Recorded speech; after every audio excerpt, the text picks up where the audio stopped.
Today, before I go to Club Eclipse and enjoy myself, take some of the best pictures you'll ever see, I'm going to do a Rubik's Cube solve. You ready? This is the fastest solve ever. Ready? Done. Nah, that was some bullshit. Now, actually, I want to mix it up. Before anybody assumes that this is a fake mix-up, I can... Alright. All I'm going to do is toss it randomly. How it lands is really not on me. If you notice, I'm not really looking at it. Okay? My job is to fix this.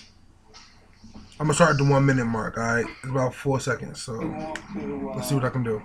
We show up to school at 6:30 in the morning to make sure that we had a court for basketball. I didn't get chosen for the game.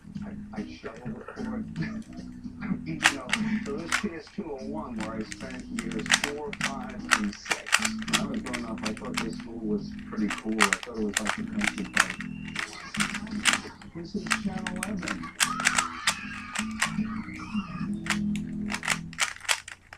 It's the most wonderful sale of the year. We've got lots of great deals on your celebrate. Did that in about 42 seconds. Not really meant to be that fast, but I made this video just to let motherfuckers know I can actually do this. So, fucking